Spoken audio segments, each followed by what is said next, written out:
The remove tool in Photoshop has just leveled up. As you may know before in Photoshop, if you wanted to remove an object or a person, you would just go to the remove tool right here, get yourself the remove tool, and then just paint around the area that you wanted to remove. You would just go all the way around, selecting the person, and then waiting for this to do its thing. And there we go. The person is completely gone.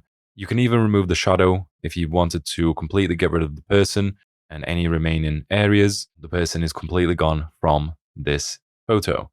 But now in Photoshop, instead of having to manually paint around each person, you can just use the selection tool, drag yourself a box around the people that you want to remove, making sure you select all of them. And then now you'll have this remove button right here. Go ahead and click on remove. If you can't see this option or you can't remove for whatever reason, just make sure that you unlock your layer or convert it to a smart object. And as you can see, the people have completely gone.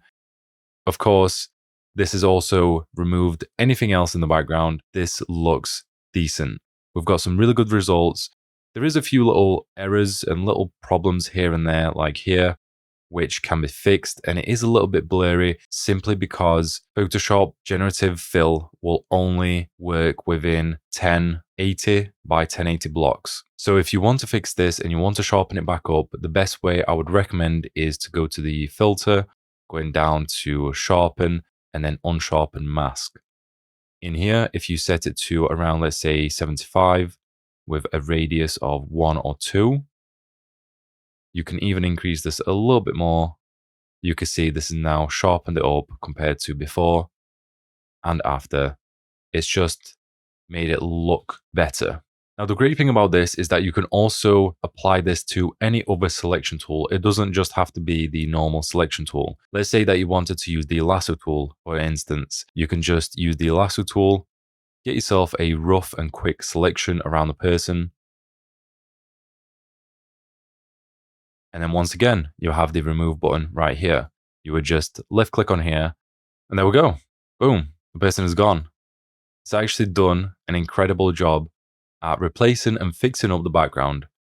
There is a few changes, especially to the vehicle. It's made it look a little bit smaller and some areas in the background. Personally, if I was going to edit this type of image, I would select the subject, wait for it to detect the person. And then once the person is selected, I would go to select at the top, go down to modify, and then go down to expand. If you set this to around, let's say 25 or 50 pixels, you can press OK, and this will just go around the person.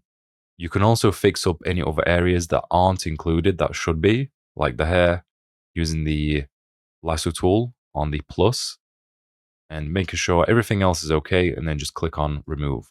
You want to minimize the amount of things that are going to be changed in your photo. And there we go.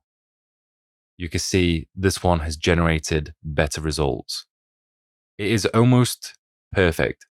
There is absolutely very minimum difference. That is actually really good. I am happy with that result. And yeah, like I said, if you wanted to, you can also use, let's say, the polygon lasso tool. Same goes for object selection tool, quick selection tool, magic wand, any type of selection. You can also use the remove button. But yeah, let me know what you think of this feature. You may also like this next video up on the screen. But until next time, I will see you all in that next video. Bye.